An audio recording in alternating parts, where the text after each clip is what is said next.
Olá, pessoal, boa tarde. Karina, é você quem vai nos dar suporte?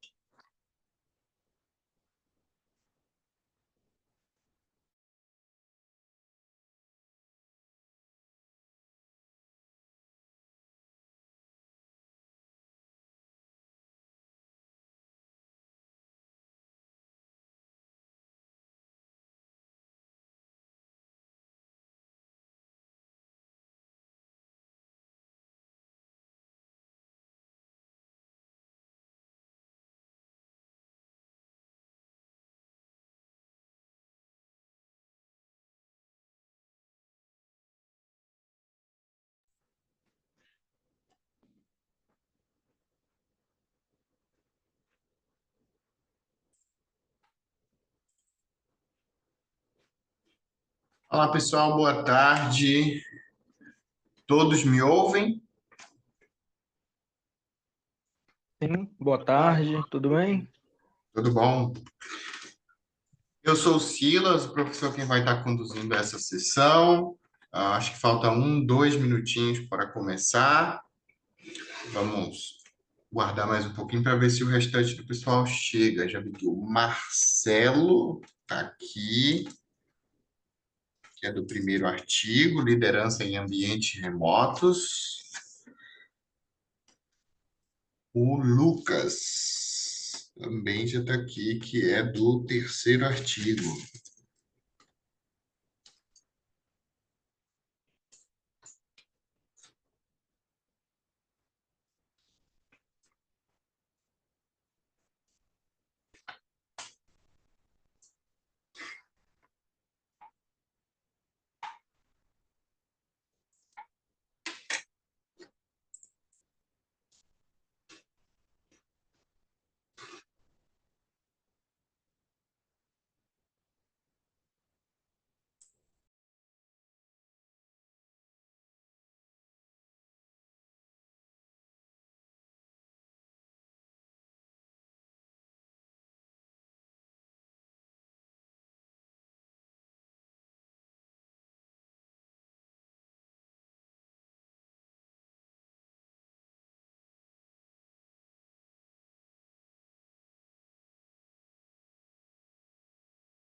Oi, Karina, nós não te ouvimos, apenas lhe vemos.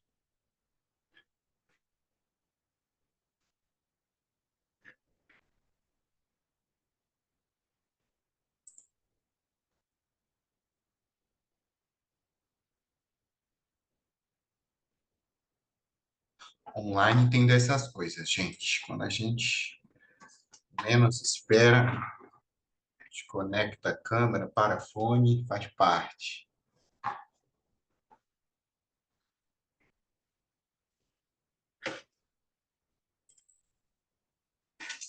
Silvânia e Rodrigo.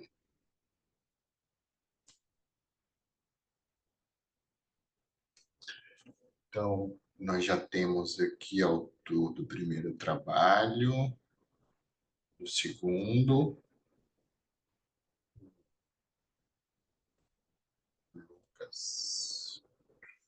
do terceiro, Silvana. Alguém do trabalho avaliação de competências comportamentais? Ainda não, né? Bom, para a gente não comprometer o horário da nossa sessão e da programação, como já são 17, 18 e 5, acho que a gente já pode começar. Boa tarde a todos. Eu sou o professor Silas, vou estar conduzindo essa sessão de hoje. Ah, nós temos 4 trabalhos para apresentação. O primeiro, liderança em ambientes remotos, desafios, engajamento e equilíbrio no contexto do trabalho virtual. Outro trabalho, maturidade de sucessão no Brasil, uma análise comparativa 2020-2024. Mais eficiência, maior agilidade, o papel da inteligência artificial nos processos admissionais de recursos humanos e, por fim, a avaliação de competências comportamentais como recurso para minimizar a escassez de profissionais no setor de TI. Conforme orientações, né, da organização do SEMEAD, cada trabalho tem 15 minutos de apresentação, e para a gente organizar a gestão do tempo, né, de uma forma mais controlada, a gente pode, então, pensar nas 4 apresentações. Ao final, eu faço algumas considerações sobre o trabalho, e aí a gente abre, né, para troca de impressões, comentários e sugestões para pesquisa. Lembrando que o ambiente, né, de um congresso, a gente sempre tenta promover, né, o debate entre diferentes perspectivas, tenta contribuir com o trabalho do outro da melhor forma possível. Então, no momento que a gente abrir para discussão e para o compartilhamento, né, é importante a participação de todos, né? Essa participação nos eventos que nos garante da gente aprimorar o trabalho, se a gente não, se o trabalho já está mais redondinho, não precisa tanto de aprimoramento, né? De pensar em uma outra possibilidade de trabalho para uma outra edição, um outro caminho para analisar aquele mesmo fenômeno. Então, agradeço a todos os presentes e a gente pode começar pela apresentação do Marcelo.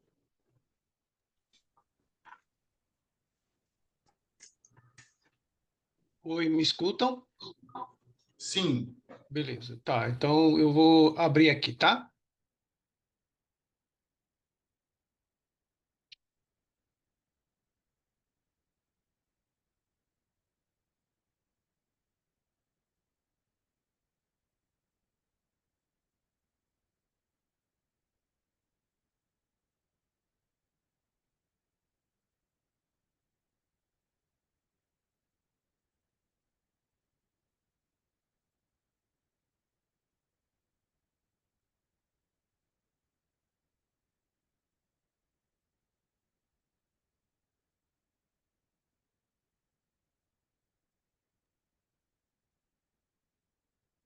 Um segundo.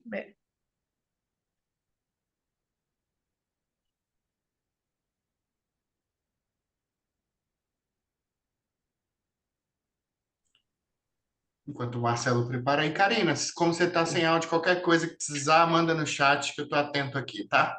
Agora funcionou, acho que vocês estão me ouvindo. Graças a Obrigada, deu Deus. tudo certo antes do início.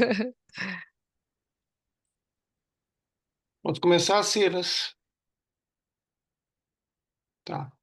Bom, primeiramente, boa tarde a todos. Uma grande satisfação estar aqui compartilhando conhecimento com vocês. Eu quero, antes de mais nada, agradecer a toda a equipe do CEMEAD pela oportunidade, todo o pessoal da FEA USP, tá? É, São 15 minutos de um trabalho muito curto, que foi de material curto, que foi submetido para o evento. No entanto, ele é originário de um trabalho um pouco mais extenso. Então, eu optei de trazer algumas coisas aqui que não couberam, né, no artigo que foi submetido, né, no artigo muito enxuto, né, que foi submetido, e trazendo alguns dados a mais para discussão, tá? De um trabalho que foi orientado por mim, mas que foi realizado por estudantes, né? Bom, eu não me, me perdoe que eu não me apresentei, meu nome é Marcelo Nicolelli, eu sou professor da Universidade Federal Rural de Pernambuco, e isso é um trabalho que foi desenvolvido por estudantes da nossa universidade, mas que por questão de arrumação, de articulação, não consegui incluir o nome das estudantes na submissão do artigo. Afinal, o artigo só vai sair de minha autoria, mas não é. Eu quero deixar registrado, até porque está gravado, quero deixar registrado que o trabalho teve muitas outras mãos, não foi somente a minha. Tá? Teve a minha supervisão, orientação, mas não foi um trabalho exclusivo meu. Mas está aí o nome das demais autoras que contribuíram para esse trabalho, tá? O que esse trabalho queria representar? Uma preocupação, uma angústia, um certo interesse, né, diante da nova realidade do ambiente de trabalho, né, das mudanças comportamentais, laborais, estruturais de gestão que a gente vem observando com relação a essa nova perspectiva do trabalho remoto, né? Que se há muita discussão no ambiente corporativo a respeito dessa nova dinâmica, em muitos aspectos visto com bons olhos, mas, no entanto, a gente também percebe, né, não, na discussão geral, não exatamente nessa pesquisa, mas na discussão geral, a gente vinha percebendo que havia, de alguns gestores, um certo desconforto, né, um certo receio e preocupação, de fato, se esse trabalho remoto seria algo positivo e que favorecesse a liderança. Existe muito questionamento a respeito disso, não tanto no ambiente acadêmico, mas no ambiente corporativo a gente percebe um certo questionamento a respeito da eficácia da liderança no que diz respeito a essa descentralização, das atividades profissionais, né? Porque as pessoas pararam, né, assim, estão deixando gradativamente de fazer expediente 100% presencial, e essas alternativas vêm se apresentando, e a gente identificou que carece, não é que carecia, eu ia dizer carecia como se a gente tivesse terminado todas as avaliações, mas não é nada disso, né? A gente simplesmente está dando uma contribuição de algo que certamente tem muito mais o que precisa ser abordado a respeito disso, tá? Bom, enfim, transformações no ambiente de trabalho, avanço tecnológico, a questão da pandemia da Covid-19, que praticamente foi uma imposição que as atividades fossem feitas dessa forma remota, né? Mas essa crise de saúde terminou, no entanto, ainda existe essa perspectiva das pessoas continuarem, muitas vezes, a trabalhar de maneira remota, né? Não foi um aspecto que ficou circunscrito à crise de saúde. E ainda hoje a gente percebe essa situação, né? O próprio fato de nós estarmos, neste momento, eu estou aqui falando do Nordeste, eu não sei de onde que vocês estão, mas a gente ter essa possibilidade de compartilhar conhecimento de forma remota já demonstra claramente que isso é uma tecnologia que favorece essa questão. E questão de benefícios que foram levantados, né, na introdução, tecnologia como trabalho remoto, uso de videoconferência, chats corporativos, equipes distribuídas, né, para trabalhar de forma mais eficaz e produtiva.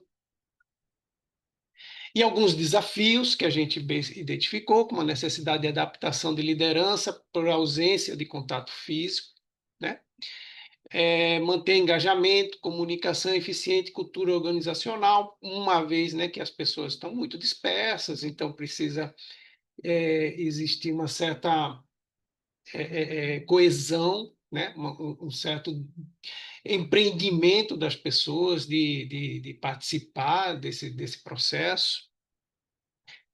E a importância da liderança a respeito disso. Isso é uma questão que era o foco, basicamente, da nossa análise. A gente não estava imaginando de trabalhar com os empregados, né, com os funcionários que estavam trabalhando remotamente. A nossa percepção era mais os cargos de gerência, identificar o que as gerências, né, em geral, identificavam a respeito disso. Tá? Então, entre problema de pesquisa que a gente levantou, que a liderança é essencial para manter o equilíbrio, no home office surgem desafios específicos para o exercício da liderança, ausência de interações presencial que poderia dificultar em 3 aspectos, como comunicação, engajamento e manutenção da coesão do foco. Tá?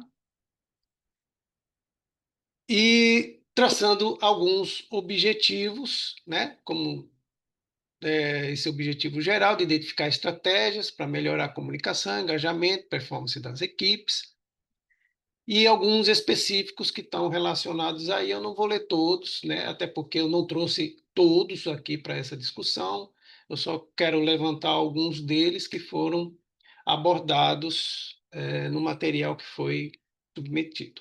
Tá? Qual foi a metodologia que nós usamos? Uma abordagem qualitativa e quantitativa, estruturando um questionário em que a nossa preocupação era estabelecer formas de identificar comunicação, engajamento e produtividade no ambiente remoto. Tá?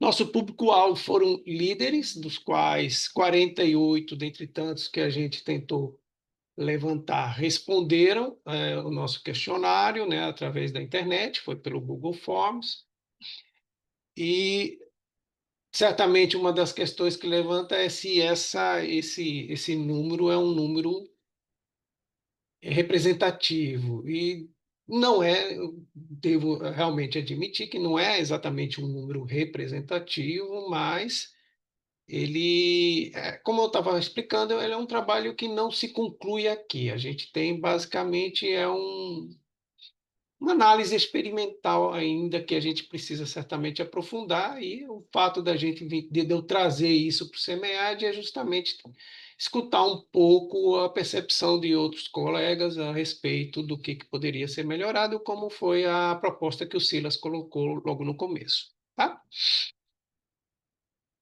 Bom, resultados. Aqui eu estou trazendo alguns gráficos que simplesmente não tiveram espaço no material que foi submetido, né? Porque é um material que teria que ser de 4 páginas, se eu não me engano, né? 4, 6 páginas, não me lembro agora. E gráfico toma muito espaço. Então, eu deixei os gráficos para apresentação, caso, né, fosse um trabalho aprovado, como foi, e aí por isso eu resolvi que seria interessante trazer essas informações adicionais. Uma pergunta: como você avaliaria a sua capacidade de resolver conflitos, né, a gente percebe um percentual significativo, né? Mais da metade dizendo que seria bom, né? Mas também entre regular e bom, um percentual também relevante. Em uma escala de 1 a 5, do qual o 1 é muito ruim e o 5 excelente, como você avaliaria a eficiência da comunicação na sua equipe remota? E a maioria, né, estabelece como bom, né, e excelente, e regular como uma análise mais mediana. Com que frequência você enfrenta dificuldades de engajar membros da sua equipe, né? Então, a grande maioria não enfrenta grandes dificuldades, né? A gente percebe que nas respostas eles encaram isso com uma certa facilidade, um certo um facilitador, né, das questões. Quais ferramentas digitais de colaboração você utiliza para gerenciar a equipe? A maioria do que a gente percebeu usa o Trello, tá? Mais da metade dos que a gente analisou usa o Trello, de uma relação grande de recursos de tecnológicos que a gente elencou para que fossem respondidos, mas o Trello, ele de fato se mostra como um destaque. Em relação ao equilíbrio entre vida profissional, pessoal e profissional, qual impacto tem entre os membros da sua equipe? Positivo, metade avaliaram como positivo e 12,5% como muito positivo. Então, seria uma aprovação do método, uma aprovação do recurso de acordo com esses gestores. Qual estratégia de liderança você considera mais eficaz para manter a produtividade? E aí tem um equilíbrio maior, né? Ele não tem uma resposta que se destaque mais, né? Mas a gente pode perceber que reuniões regulares, né, com 23% basicamente, e feedback constante com 21%, né? E são os mais. Eu estou correndo um pouco porque só me deram 15 minutos, tá? Por isso que eu estou soltando aqui, tá bom? Quais são os principais desafios que você enfrenta para liderar uma equipe remota? Entre os principais desafios, uma falta de comunicação eficaz e falta de engajamento da equipe, né? Da minha parte, não me pareceu surpreendente. Eu digo assim, já seria mais ou menos o que eu esperava e a pesquisa acabou refletindo uma análise que eu já imaginava que seria. Como você acredita que a comunicação do trabalho remoto pode ser melhorada? A gente vê que 31% o uso mais eficiente de ferramenta de comunicação. Me parece que é como se eles estivessem dizendo: as ferramentas que a gente usa são boas, mas a gente quer ainda melhor. A gente quer que seja colocado no mercado, seja produzido, seja disponibilizado para o uso de ferramentas cada vez melhores. É tipo assim, tá bom, mas a gente sempre quer que melhore mais, sempre quer que aprofunda mais, tá? Maior disponibilidade para conversas individuais, também muito bem destacado aqui, tá? Uma experiência positiva ou negativa que você vivenciou e enfrentar. Então, tem algumas experiências que foram analisadas, foram colocadas, e o maior destaque melhora no relacionamento entre membros da equipe. Na sua opinião, o que mais contribui para manter o equilíbrio? 38,3% flexibilidade de horário, né? A maior parte das pessoas enxergam que a questão da flexibilidade, de não ter um horário rigoroso, pelo menos para os gestores, não sabe, né? Evidentemente, ele não sabe o que os empregados pensam a respeito disso, né? O empregado não ficar disponível o tempo todo para a empresa normalmente não é uma coisa necessária que eles gostariam, mas para os gestores eles entendem que sim, ter flexibilidade de horário, poder estar disponível o tempo todo para eles é uma segurança que eles identificam. Sugestões que daria para líderes que desejam promover um ambiente mais equilibrado. 35,4% estabelecer horários mais claros de trabalho, tá? E criar programas de bem-estar e saúde mental como uma outra colocação, tá bom? Então, para concluir, o trabalho remoto apresenta desafios e benefícios para a liderança. Os principais desafios identificados: uma comunicação fragmentada, engajamento variável da equipe, necessidade de equilíbrio entre vida pessoal e profissional. Como resultados positivos: melhora na qualidade, redução de custos, flexibilidade e autonomia. Inteligência emocional é essencial para lidar com demandas de pressão. Liderança deve priorizar o bem-estar dos colaboradores, estratégias recomendadas que está trabalhado aqui. Mas, só deixando realmente bastante claro, foi uma análise experimental, um estudo experimental com uma fatia não muito significativa, né, de respostas. No entanto, nos dá uma perspectiva grande da gente poder explorar mais, da gente colocar mais informações a respeito em outras análises como essas no futuro, tá bom? E aqui as referências bibliográficas que foram utilizadas para fazer esse artigo, tá bom? Eu acho que já deu meu tempo, né? Por isso é bastante rápido. E é isso. Preciso no tempo, tá vendo, gente? Preciso. Tá bom. Deixa eu tirar aqui a.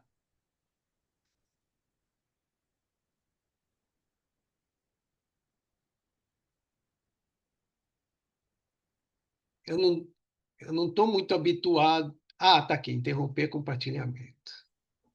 Pronto. Pronto. Eu não estou muito habituado com o Zoom. Eu uso mais o Google Meets, então me perdoe. Obrigado, Marcelo. Apresentação dentro do tempo certinho. Então, temos aqui finalizado o primeiro trabalho. Próximo é Maturidade de Sucessão no Brasil, uma análise comparativa 2020-2024. O Rodrigo, quem vai apresentar. Perfeito, sou eu. Boa noite, tudo bem, pessoal? Deixa eu colocar aqui. Ô, gente, eu dei boa tarde para vocês, porque para mim, aqui no meu país, Roraima, é uma hora a menos, tá? Então, estamos com fuso horário diferente. Tô aqui de Tudo certo. Roraima, Boa Vista, Roraima. Para quem jantou já é boa noite, para quem não jantou ainda é boa tarde, tudo certo. Vocês enxergam assim, né? Tá bom. Então, pessoal, boa noite de novo. Meu nome é Rodrigo Lamussi, eu sou professor e atuo lá na FIA, sou doutorando também lá pela FIA aqui de São Paulo. E assim como o professor Nicolelli, esse trabalho aqui também faz parte de uma pesquisa um pouquinho maior, né? Então, a ideia aqui, isso daqui fez parte da minha dissertação de mestrado, na verdade, e aí eu também consegui trazer para cá somente uma parte, né, que por conta foi um dos focos, também tem um pouco mais num artigo que também está em revisão, mas a ideia aqui era olhar um pouquinho de como foi a evolução ao longo dos anos no processo de maturidade das empresas.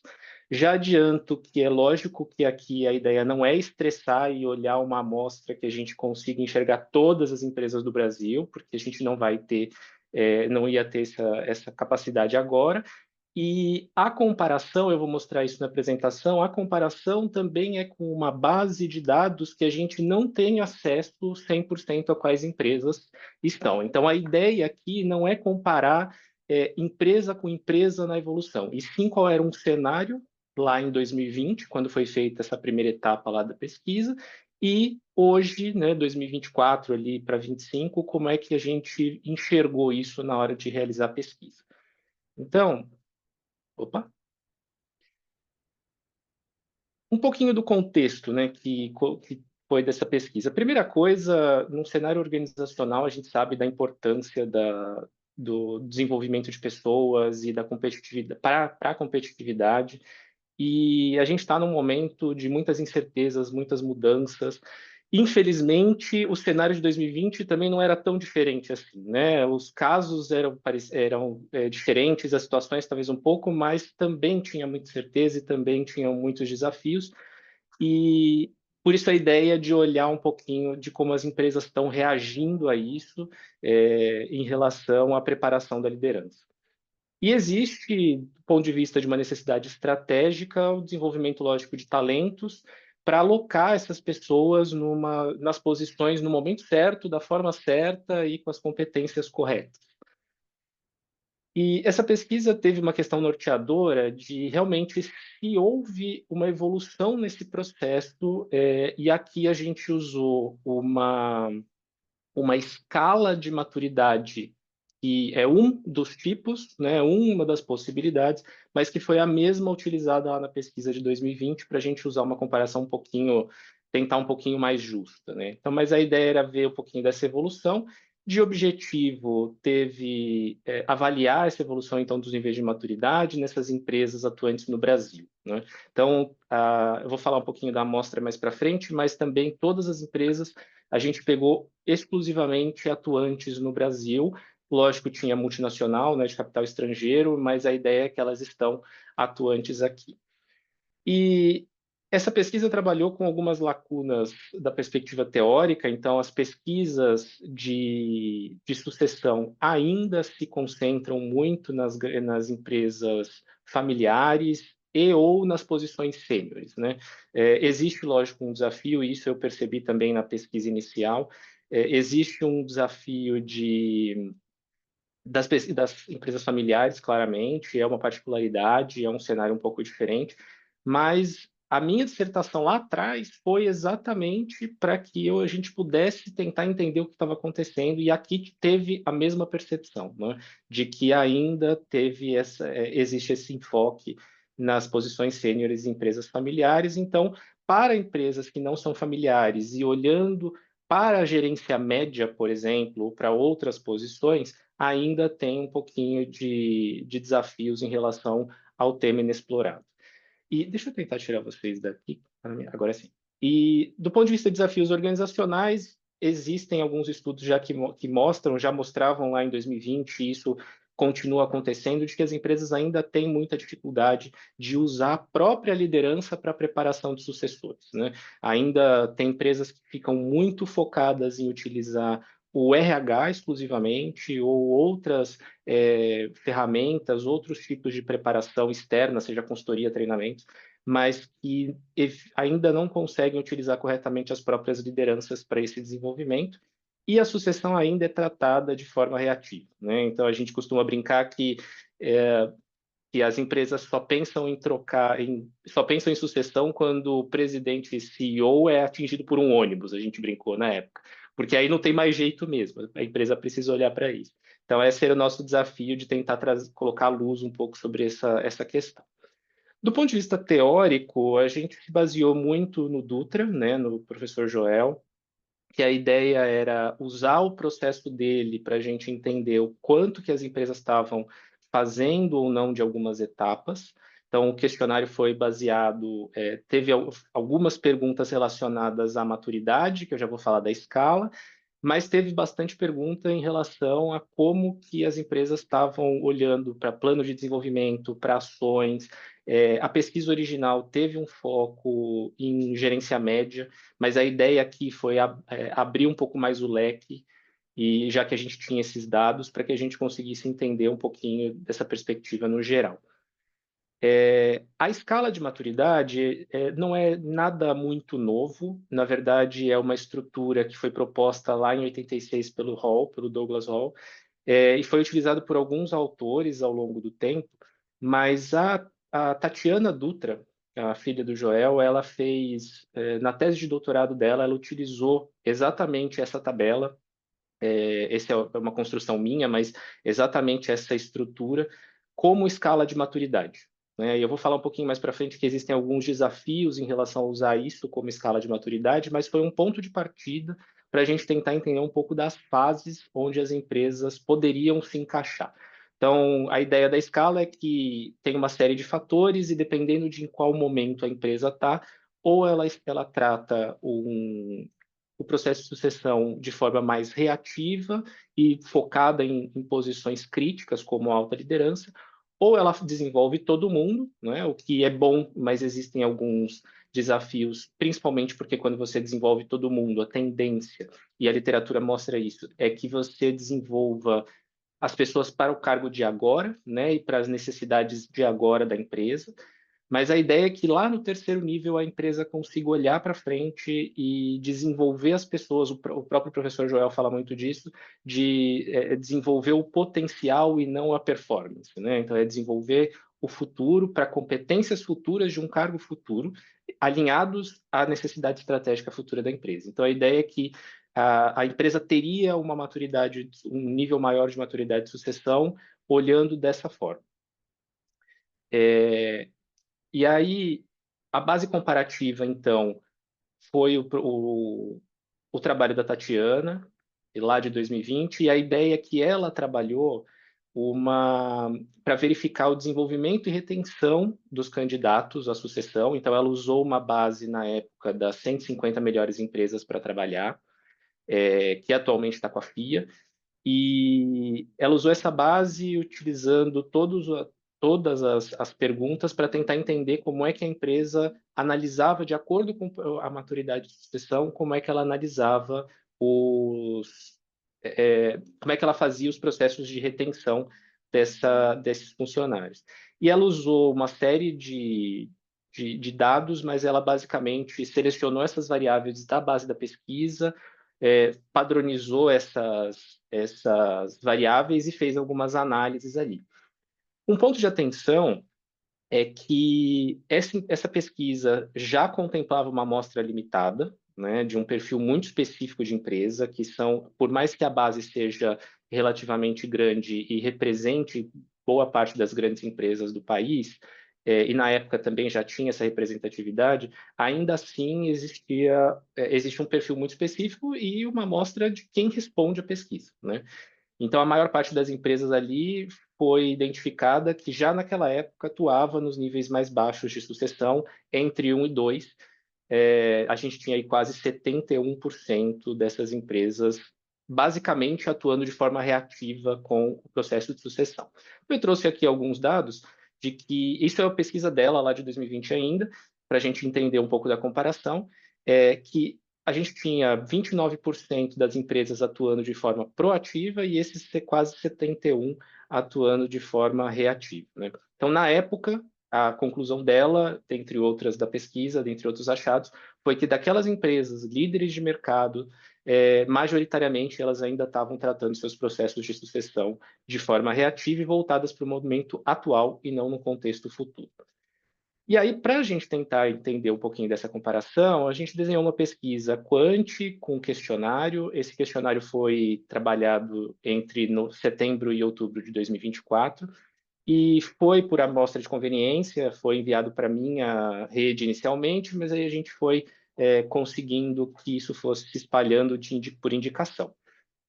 E para a gente mapear a escala, a gente transformou aquela tabela, né, que eu mencionei do rol, que foi usada pela Tatiana, a gente transformou essa tabela em basicamente algumas frases, alguns cenários para que a pessoa escolhesse e que iria adequar ao nível de maturidade que a empresa estaria naquele momento. Então, eu deixei aí como referência algumas das frases que a gente utilizou.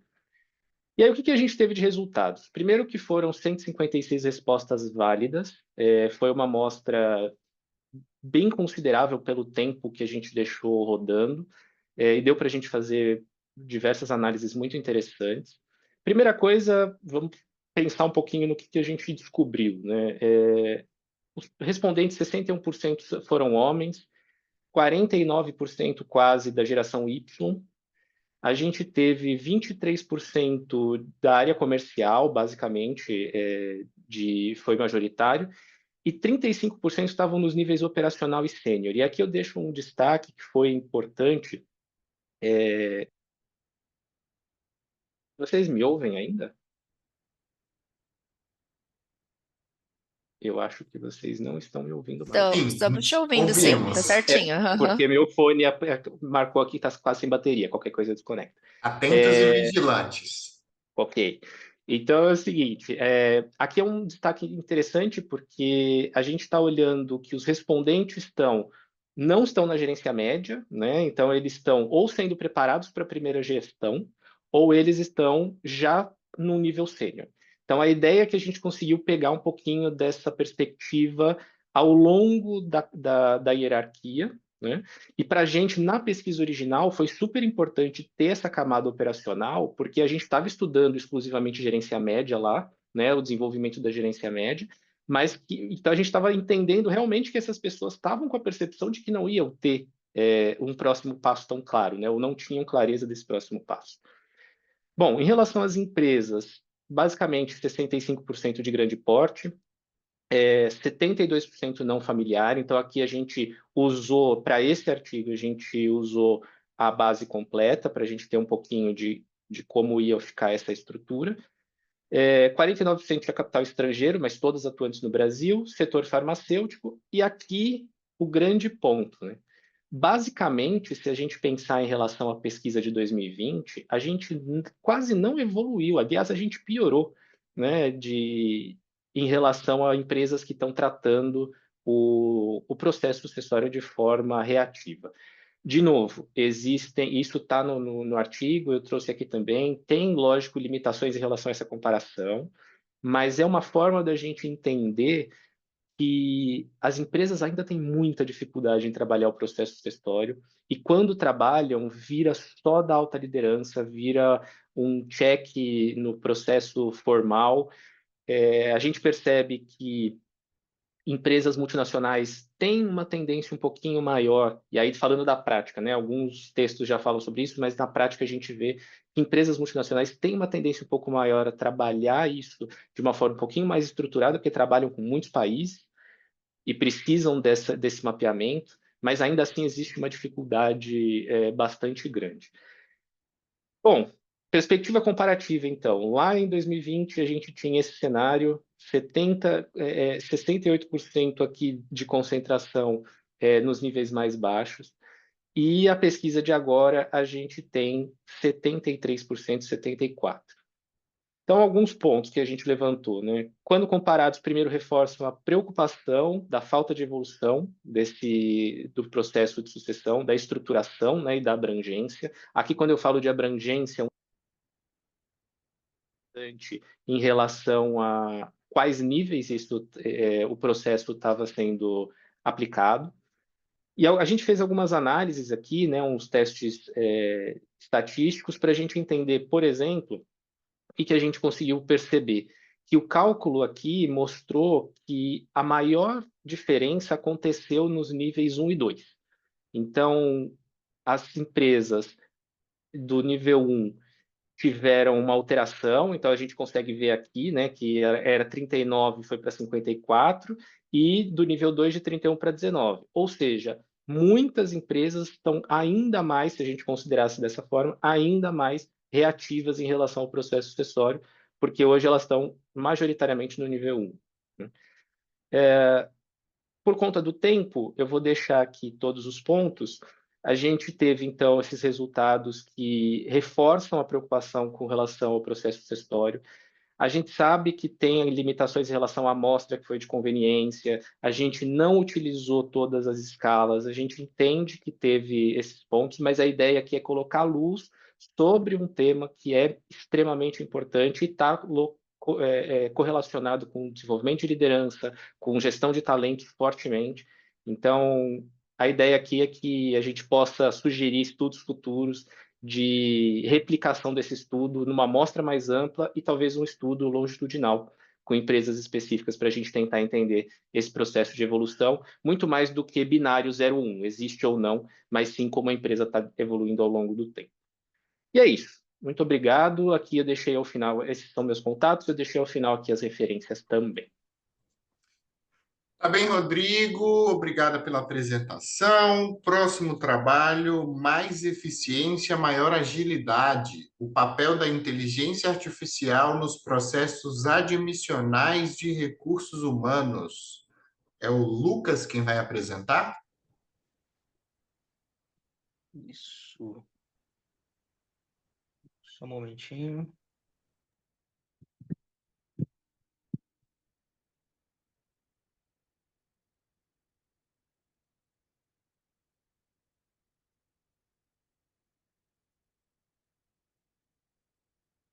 Um momentinho, que deu um problema aqui. Na hora da apresentação.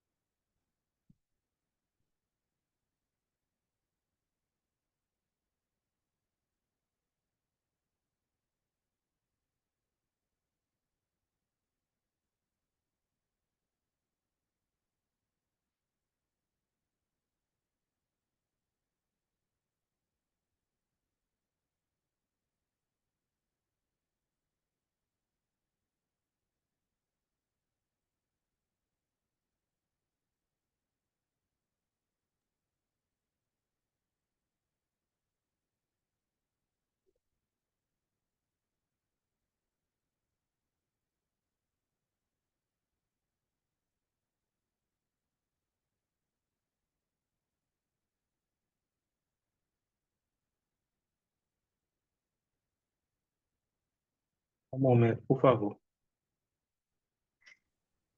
Silas, eu não sei se vale, se a Silvânia já estiver pronta, a gente escutar a apresentação dela enquanto ele arruma o áudio.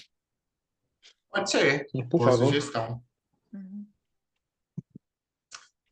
Silvânia, você vai apresentar o próximo, que é a avaliação de competências comportamentais? Oi, gente. Então, eu não vou poder porque eu estou indo para a sala de aula agora. Eu achei que ia dar tempo, mas não dá tempo para mim. Será que dá para tentar o Lucas? Que se for o caso, eu vou ter que pedir para poder alguém me atender lá. Então a gente aguarda o Lucas nesse caso, como você não consegue antecipar, não tem problema não.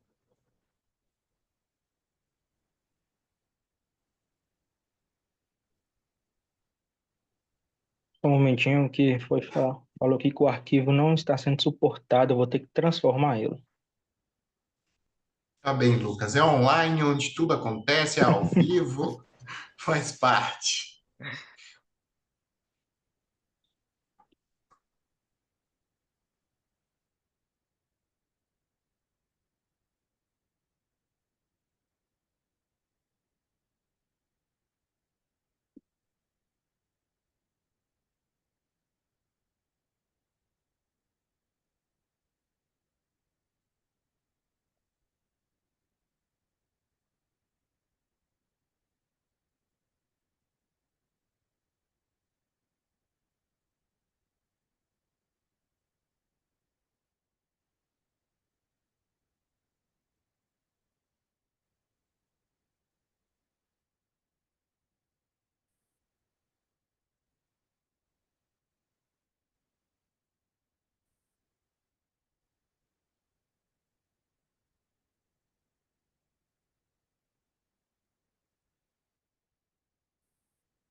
Vocês estão Agora deu conseguindo ver? certo, Lucas.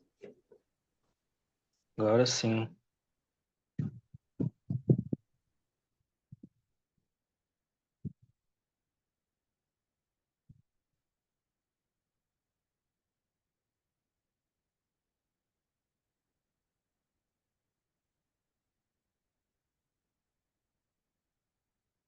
Ainda não está passando. Não sei se de repente é uma alternativa salvar em PDF e tentar Foi justamente isso que eu projetar. pedi, o negócio aqui agora ele não está passando. Documento, PDF. Vamos tentar de novo.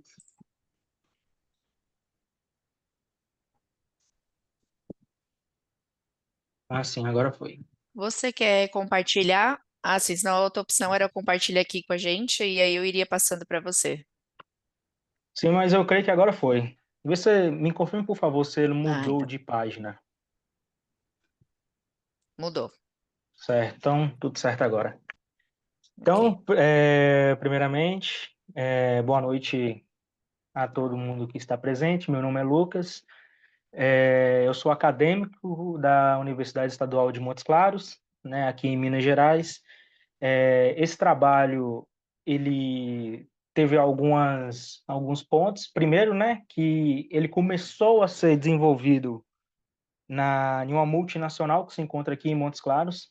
Eu era estagiário nessa multinacional e todo estagiário teria que apresentar um projeto de melhoria dentro da sua área, né? Posteriormente, esse trabalho foi feito, foi desenvolvido. Mais tarde um pouco ele se tornou o meu trabalho de conclusão de curso, o TCC, e agora ele está aqui como artigo. E o título dele, né, é Mais Eficiência, Maior Agilidade, o papel da inteligência artificial nos processos admissionais dos recursos humanos. Eu fui orientado pela professora Cimarle Maria Soares, certo? Ela é a professora de recursos humanos lá na Universidade Estadual aqui de Montes Claros. Um dos principais objetivos desse trabalho, lógico, que é trazer um ponto de melhoria, certo? No cotidiano das pessoas, mas também eu sempre tive um dos objetivos, trazer ele para mostrar que a IA não é somente, como muitas pessoas, ou talvez pode-se dizer até a maioria, apenas um processo de pesquisa, né? De pesquisa, de pergunta e resposta na hora. Na verdade, ela é muito mais do que isso. Inclusive, essa IA que eu irei estar mostrando aqui, ela não é uma IA de perguntas e respostas, mas sim uma IA de trabalho, de operacional, que ajuda a melhorar o trabalho mesmo em si. Começando pela introdução, né? Eu falei falar um pouco sobre a presença crescente da IA no nosso cotidiano, como eu já falei um pouco, né? Os mais famosos, o ChatGPT, a Gemini e por aí vai, né? E isso também acontece nos ambientes corporativos. E a potencial da IA é gigantesca. Ela, cada dia que passa, ela se torna cada vez maior e principalmente dentro do corporativo, que nós vamos focar mais nisso, ela tem um dos principais objetivos otimizar e automatizar os processos, né? E aqui vai ser mostrado, afunilando mais um pouco ainda, esses processos da IA no setor de recursos humanos, sendo mais específica ainda na célula de admissão. Falando sobre os problemas e o objetivo geral e alguns específicos, né? O problema é como a aplicação da IA pode contribuir para o aumento da eficiência e da eficácia no processo de admissão do setor dos recursos humanos. O objetivo geral é analisar a contribuição da implementação da IA nos processos operacionais dentro do Departamento de Recursos Humanos, né? Mas sendo mais específico na sala de admissão, numa multinacional, né? Uma empresa de grande porte. E os objetivos específicos são dois. O primeiro é analisar os seus resultados da aplicação dessa IA na automação de tarefas operacionais de admissão de pessoas, com o principal foco na redução de erros e no tempo de processamento das atividades. Também, outro segundo objetivo específico é mapear o processo dessa implementação da automação das atividades de admissão e com ênfase também em um ponto muito importante hoje, que é na segurança das informações e na usabilidade das soluções em IA. Falando um pouco sobre o método, né? A pesquisa descritiva e documental. A abordagem ela foi quantitativa, com base em dados secundários e análises estatísticas através do Microsoft Excel. As fontes de dados foi através da plataforma Microsoft Lists, que é outra ferramenta da Microsoft.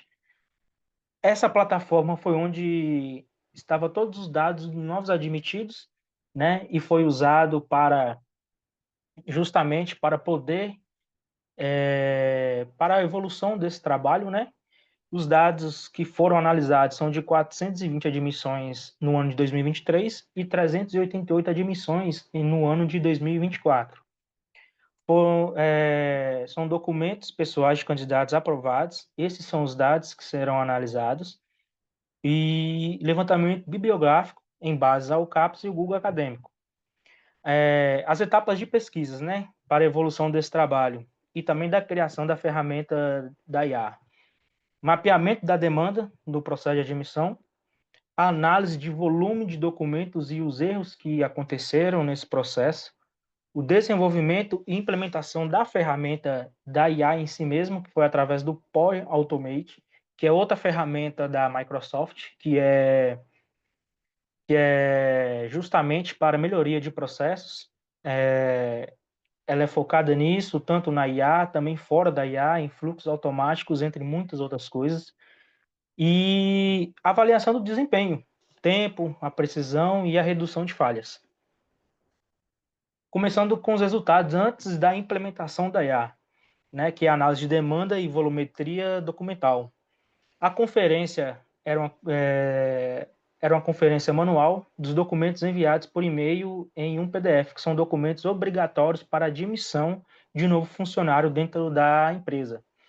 Né? Foram exigidos 13 documentos obrigatórios por titular, né, para fazer toda a análise.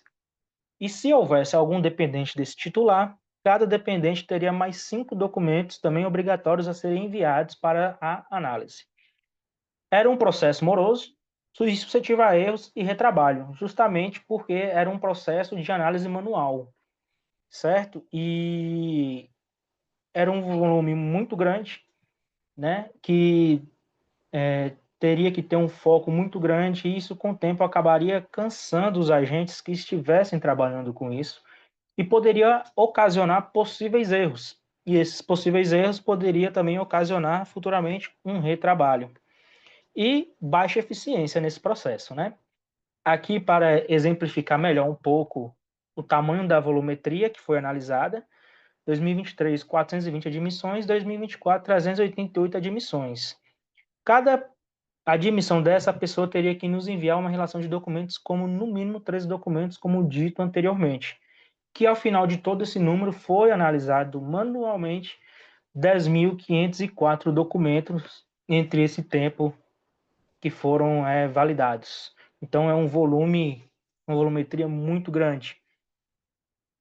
Continuando nos resultados, aqui é a análise do tempo antes da implementação da IA, o tempo médio que era levado para analisar cada relação de documentos, onde continham os 13 documentos. Né? E o tempo médio foi de 4 minutos e 25 por relação de documentos. Esse tempo médio é uma observação importante em relação a ele, que ele só poderia ser esse tempo se o documento estivesse ok, não estivesse nenhum erro comprometendo a documentação.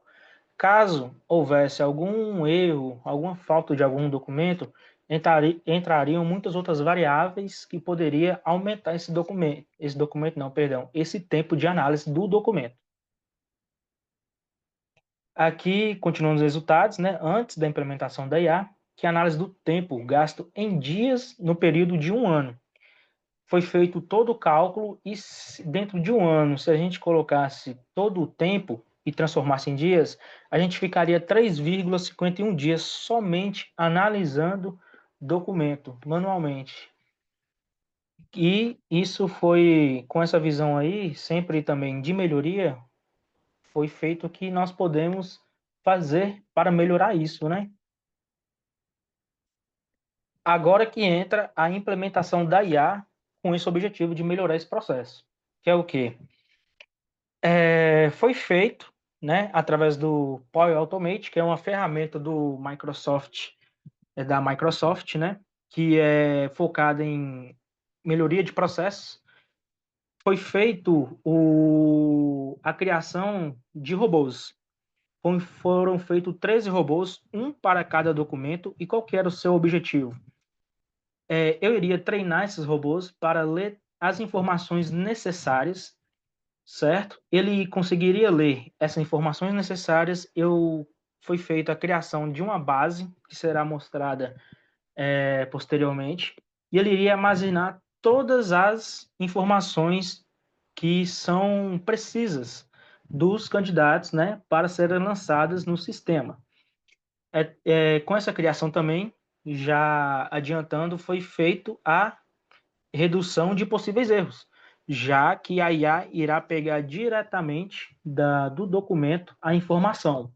Então, baixou bastante possíveis erros. Agora, não mais uma pessoa irá ter que digitar essa informação. Além disso, então, como são 13 documentos, foram criados 13 robôs diferentes, um para cada documento.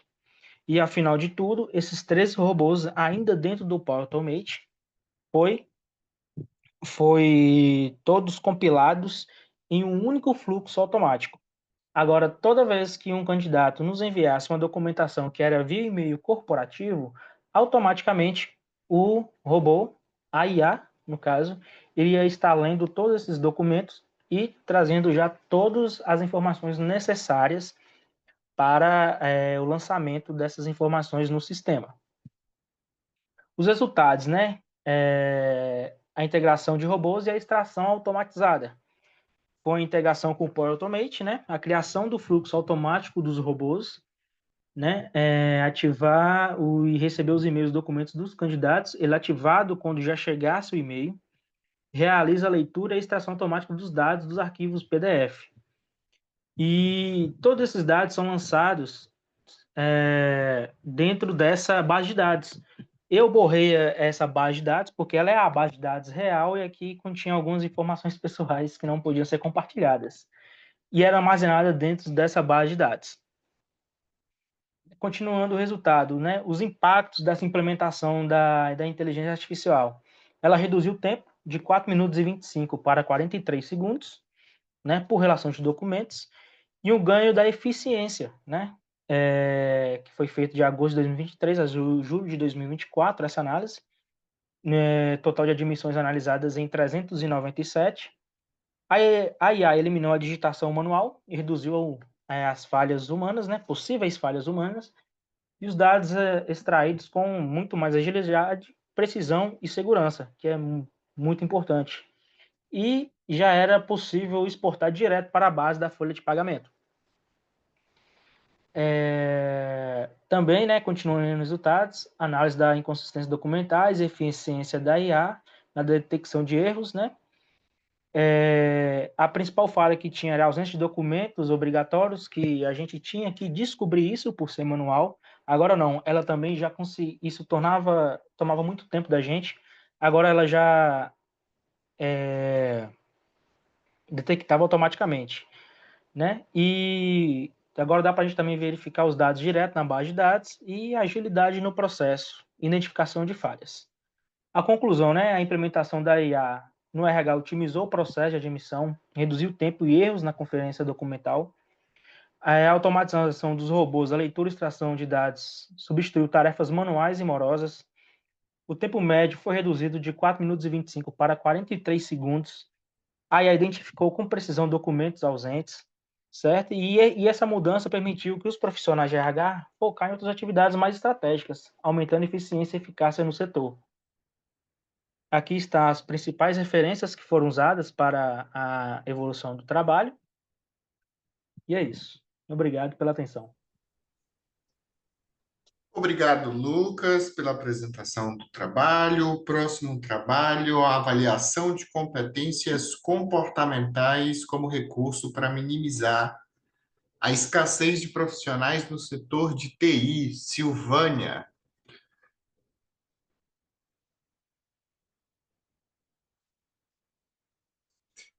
Enquanto a Silvânia se prepara, lembrando que a Karina colocou aí no chat o link para a gente fazer a avaliação da sessão, né? Depois que a gente terminar aqui a nossa troca, o nosso bate-papo sobre os trabalhos.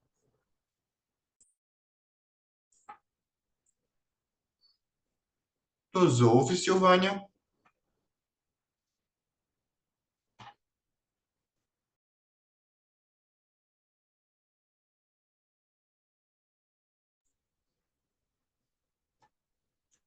Ih, gente, acho que deu ruim aí na conexão dela. Travou, vamos dar mais uns 2 minutinhos para ver se...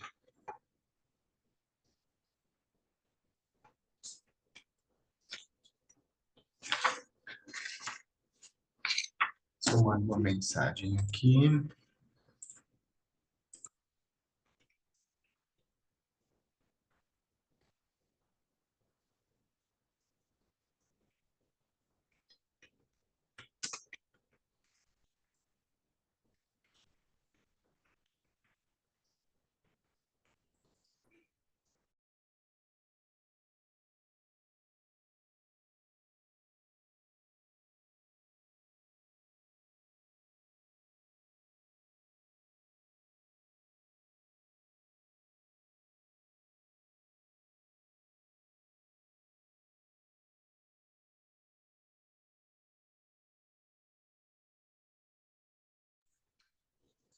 Mandei uma mensagem, me parece que ela ficou travada, mas ela não está na sala.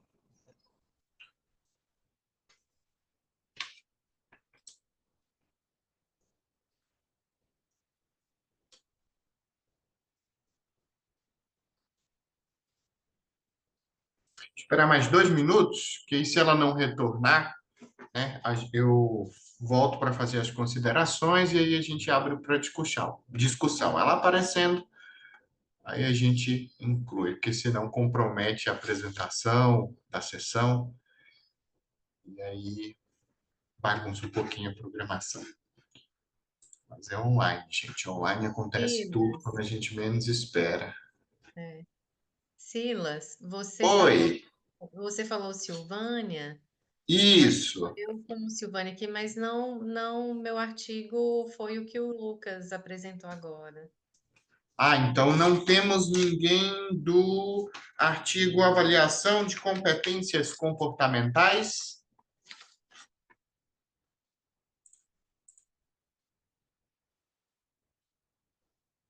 Agora não mudou. O Marcelo já apresentou, o Lucas apresentou, então Então não, somos só né? nós. Uhum. Então vamos para as considerações. Então não temos aqui não apresentado. Deixa eu só anotar aqui.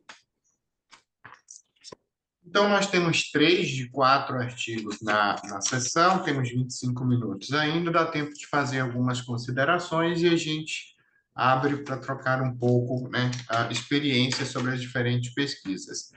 Então, para a sessão, a gente tinha programado, né, esses quatro trabalhos que, de alguma forma, eles promovem um complemento, um diálogo entre si, né, abordando liderança, avaliação de competências, automação de IA em processos de RH, planejamento sucessório, todas propostas, né, dentro do tema dessa sessão que a gente pode pensar na modernização das políticas, modelos e práticas de gestão de pessoas, tema que foi o tema de submissão aí dos trabalhos. Em comum, né, o que é que esses estudos destacam para a gente? Primeiro ponto, a necessidade de alinhar decisões e instrumentos de RH à estratégia organizacional, a importância de adaptar as competências gerenciais e técnicas às transformações digitais e ao trabalho remoto, né? E a urgência de institucionalizar processos, políticas e modelos que transformem práticas pontuais em rotinas, dentro da área de gestão de pessoas, em rotinas mais sustentadas. E aí, quando a gente pensa no primeiro trabalho apresentado pelo Marcelo, né, a gente tem aí o estudo da liderança nesse contexto de trabalho remoto, que vai nos trazer alguns indicativos sobre como determinadas práticas gerenciais, que envolvem comunicação, escutativa, empatia, flexibilização, precisam ser traduzidas para essas políticas institucionais para contribuir com a coesão, com o engajamento e com o bem-estar no contexto de teletrabalho. A pandemia é um marco para mudar essas relações de trabalho e essas experiências, né, que a gente tinha com o trabalho, e aí depois da pandemia, para alguns setores, esse formato novo, ou pelo menos, né, até então, menos usual, porque o home office não é tão novo assim, mas que era menos usual e passou a ser mais usual a partir da pandemia, nos sinaliza uma série de questões para a gente pensar, né, enquanto profissionais de RH, enquanto pesquisadores da área, dentro dessa nova dinâmica. Aí a gente tem o trabalho sobre maturidade de sucessão, né, que vai conectar com os outros trabalhos. O que a gente pode tirar da discussão, né, do trabalho de sucessão? Se a gente não tiver uma avaliação sistêmica das competências, da liderança, e a preparação para os processos seletivos que podem ser mediados por IA, esses mapas de sucessão, né, dificilmente ou pouco provavelmente vão evoluir para níveis maduros, porque demanda dessas outras questões para a gente ter aí uma maturidade dessa sucessão. E o trabalho 3 vai nos falar que esse trabalho sobre IA nos processos admissionais mostra que as tecnologias de automação aumentam a eficiência operacional, né?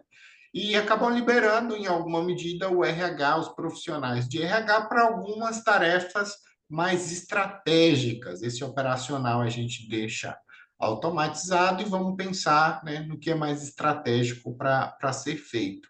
E também essa contribuição real vai depender de políticas de governança de dados, de regulação interna, de mecanismos que preservem a justiça e a transparência nos processos da área de recursos humanos e gestão de pessoas. E aí, quando a gente pensa nessas propostas que vocês trouxeram para a sessão de hoje, né, e nas implicações para as políticas, modelos e práticas de gestão de pessoas, enquanto políticas, a gente pensa na formalização de diretrizes para o trabalho remoto, né, que isso ainda está muito incipiente, né? Regulação para o uso de IA nas organizações é uma coisa nova e a gente precisa se adaptar e repensar isso. Avaliação por competências e planejamento sucessório, considerando critérios, prazos, responsabilidades, indicadores mais concretos, né? O resultado dos trabalhos apresentados, do ponto de vista dos modelos de gestão de pessoas, né, vão convergir, sinalizando que é necessário integrar modelos de gestão por competências, people analytics, né, rotinas de desenvolvimento, para que o recrutamento, a avaliação e a sucessão façam parte de um mesmo fluxo de gestão. Então, de repente, nos livros daqui para frente, a gente vai ter lá nos processos da área de RH a questão da IA lá nos processos de recrutamento e seleção. Nos livros mais antigos, né, a gente tem uma dinâmica de trabalho diferente, exemplos, por exemplo, falando de anúncios em jornal, coisas que não são nem mais usuais. Então, é uma tendência, né, que a gente projeta aí para aparecer nos livros da nossa área. E pensando nas práticas, a necessidade de capacitação de lideranças remotas, uma rotina mais estruturada de feedback, governança de IA, pensar na auditoria dos algoritmos, no controle de vieses. E aí, enquanto debatedor da sessão, né, eu pensei aqui em alguns pontos para reflexão, aprimoramento, pesquisas futuras desses trabalhos. A gente pode pensar, por exemplo, para o trabalho apresentado do Marcelo, né, em expandir ou replicar essa pesquisa pensando numa amostra maior, né, já como ele mencionou, foi um estudo inicial, de repente ampliar essa amostra, considerando perfis, setores diferentes, o impacto disso na recomendação de práticas na área de recursos humanos, gestão de pessoas. Como a gente está discutindo sobre um contexto de trabalho remoto, né, talvez para pesquisas futuras, analisar o estilo de liderança mais adequado para esse outro contexto de trabalho. Pesquisas sobre estilos de liderança a gente tem inúmeras aí, mas em um contexto um pouco diferente, né? Será que da pandemia para cá a gente já tem resultados, né, que nos dão segurança ou que nos indicam fortemente, né, de que determinado estilo de liderança funciona melhor para esse contexto em relação ao trabalho presencial? É uma coisa para a gente pensar. E também no debate sobre desigualdades a partir do perfil dos trabalhadores, dos funcionários, né? Se a gente pensa nesse trabalho remoto e, né, nas pessoas, nos trabalhadores que são pais, né? Especificamente na mãe, né, que socialmente a gente tem a atribuição de determinados papéis às mulheres. Será que esse trabalho remoto funciona, né, de forma diferente? Será que implica de forma diferente? Pessoas com cuidados de dependentes, questões socioeconômicas. Então, são possibilidades, né, para se explorar a partir do resultado que o Marcelo traz aí, para se explorar em pesquisas futuras ou para ampliar essa pesquisa proposta e apresentada. Quando a gente pensa, cadê o segundo trabalho? Na questão da maturidade de sucessão, né? O colega que apresentou não está mais aqui, mas eu fiquei com uma dúvida, e aí, na ausência dele, né, não vai permitir que a gente esclareça essa dúvida, né, de como que a gente consegue comparar os resultados amostrais do Dutra, lá de 2020, com o resultado da pesquisa atual. Tem alguma diferença na amostra, né, que foi considerada aí, porque isso pode influenciar essa interpretação estatística, e aí eu não me recordo disso estar mais claro, mais evidente no texto. Pensando também em desdobramentos futuros da pesquisa, de repente a proposição de um roteiro de maturação, um checklist para as organizações, né? Olha, se eu atingir determinados indicadores, né? Se eu der o cheque aqui nesse ponto, eu estou no nível 1, eu estou no nível 2, eu estou no nível 3. Pode ser um desdobramento dessa pesquisa, né? Esse material mais prático disponível aí para as organizações e para os gestores. E pensando no trabalho do Lucas, né, e há nos processos admissionais de RH, eu fico pensando, Lucas, sabe, no impacto da experiência do usuário, tanto dos candidatos quanto dos profissionais de RH. Pode ser um ponto também para poder ser analisado em pesquisas futuras. Me parece, né, que pelos papéis que são diferentes, a experiência também vai ser diferente. Então, de repente, o profissional de RH, do lado de cá, está achando uma maravilha, otimiza processos, né? Economiza tempo, ele consegue focar em atividades estratégicas, mas, do outro lado, o candidato tem uma experiência que traz algumas questões para reflexão, né? Sente esse processo um pouco vazio, distante, sem essa interação, e aí se sente desamparado mesmo, né? Estou interagindo aqui com uma tecnologia, com uma IA, e não tenho o contato da pessoa, porque a gente sabe também que, de fato, a inteligência artificial veio como uma tendência, ela otimiza esses processos, mas a interação pessoa-pessoa, nem que seja nesse formato que a gente está aqui agora na sessão, né? A gente captura coisas que não estão escritas, não foram faladas, né? Gestos, expressões, e isso pode ser perdido em alguma medida nesse processo. Então, talvez pensar para pesquisas futuras nessas diferentes percepções aí da experiência dos candidatos, dos profissionais de RH, a gente consiga, além dos resultados que você traz na tua pesquisa, né, entender como tem funcionado essa dinâmica um pouco mais. E cadê? Pensar também em mecanismos de monitoramento da qualidade do algoritmo, né? vieses, e outras questões relacionadas à gestão da informação, de dados aí dos usuários nesse processo. Agora a gente abre para a gente, né, ouvir a percepção, a sugestão de quem apresentou, de quem está na sessão, para a gente fazer essa troca aí a partir da experiência de pesquisa de cada um.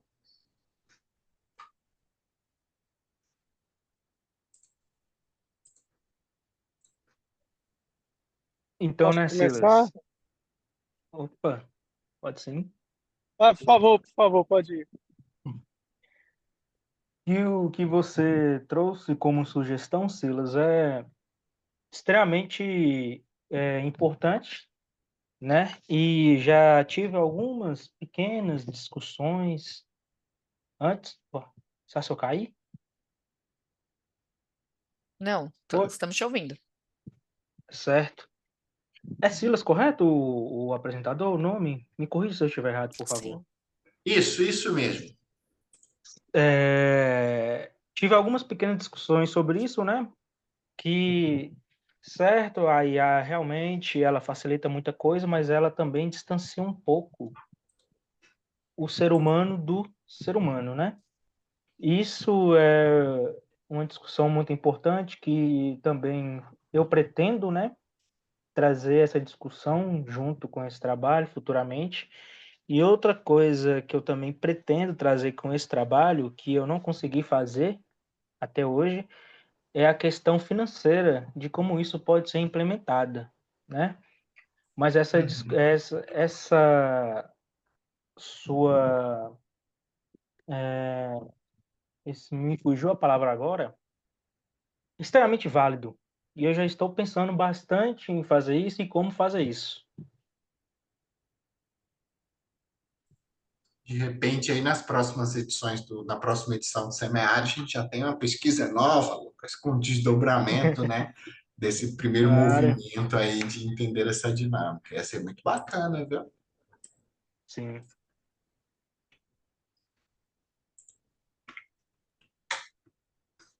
Bom, então deixa eu argumentar agora.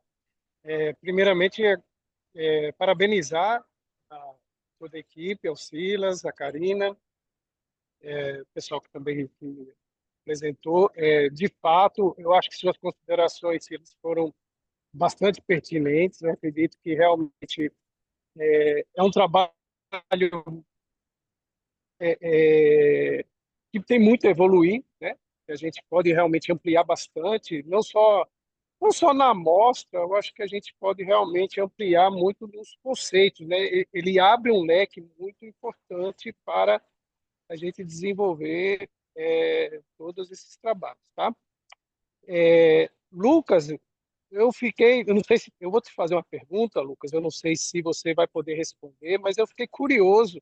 Você falou que você era estagiário, né, da empresa, mas não disse qual era a empresa.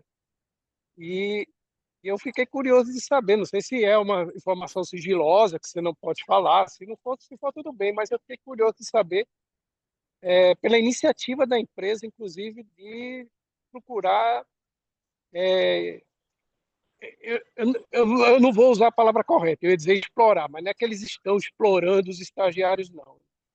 Eu tô querendo dizer de estarem incentivando essa ação dos estagiários, desenvolver ações que vão trazer bastante benefício, não só para a empresa, mas eu acho que para você mesmo. Eu acho que o resultado desse trabalho que você está desempenhando aqui, que você está apresentando aqui, demonstra claramente uma evolução sua, tá? E um trabalho que eu vejo de grande qualidade. Eu queria parabenizar, mas eu não sei se você vai dizer qual é o nome da empresa, mas também parabenizar a empresa pela iniciativa de trabalhar isso com os próprios estagiários, tá? É Certo, isso. é Marcelo, correto? Professor Marcelo? Isso. Marcelo, eu não vou poder falar o nome Eu imaginei. da Eu empresa imaginei. mesmo, mas o que eu posso falar é que ela é do ramo farmacêutico. Uma Ah, tá. empresa multinacional muito grande ao redor do mundo, certo? E é isso. Sim, ela incentiva muito os estagiários, a evolução dos processos, principalmente tecnológica, é uma empresa muito tecnológica, é realmente uma empresa de ponta, certo? Ela incentiva muito, ela investe muito. É tanto que antes desse trabalho, eu nem conhecia que era possível fazer uma melhoria dessa, que a inteligência artificial tinha esse poder de fazer isso. Eu conheci lá dentro. Então, ela realmente é uma empresa que incentiva muito os estagiários, né, que estão começando agora as suas carreiras profissionais. Então, ela é ótima em relação a isso. Muito bom, Lucas. Boa sorte, tá? Desejo muito sucesso Obrigado. para você lá no estágio, que você seja efetivado, se for o caso. E parabéns pelo trabalho. Parabéns. Obrigado.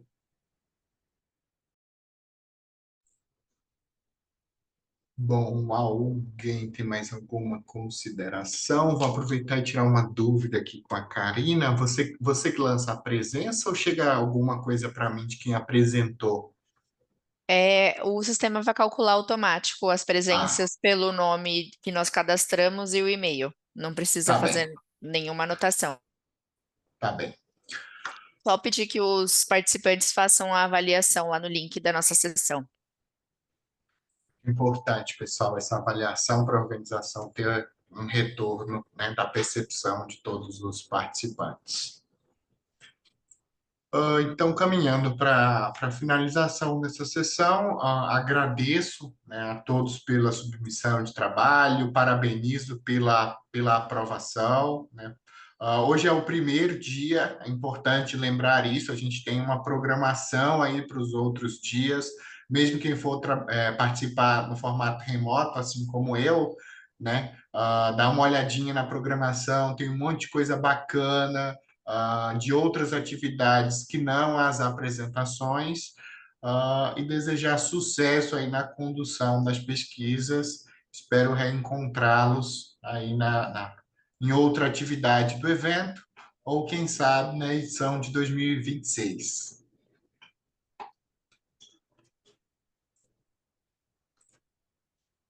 Se ninguém tiver nenhuma consideração, a gente já pode Não. encerrar. Professor Marcelo. Vou fazer a avaliação. Obrigado pela Obrigada. oportunidade. Também quero Boa agradecer, noite. muito obrigado pela oportunidade. Pessoal, foi ótimo. É minha primeira oportunidade, né, em um congresso desse nível. Então, eu estou muito feliz. Muito obrigado. Bacana, Lucas. Também comecei assim há 10 anos atrás. Depois não parei mais e hoje estou aqui, professor. Aí, ó, eu ainda sou acadêmico, estou finalizando. Quem sabe um dia. Aí, o caminho é assim mesmo. Começa assim, pega gosto e aí já foi. Sim. Então é isso. Muito obrigado por tudo. Então, mais uma vez, obrigado, pessoal. A gente, né, encerra formalmente essa sessão e aproveitem a programação do SEMEAD, que ainda tem muita coisa bacana. Obrigado, Karina, pelo suporte aqui durante a sessão. Obrigada. Valeu, boa Até noite para mais. vocês. Tchau.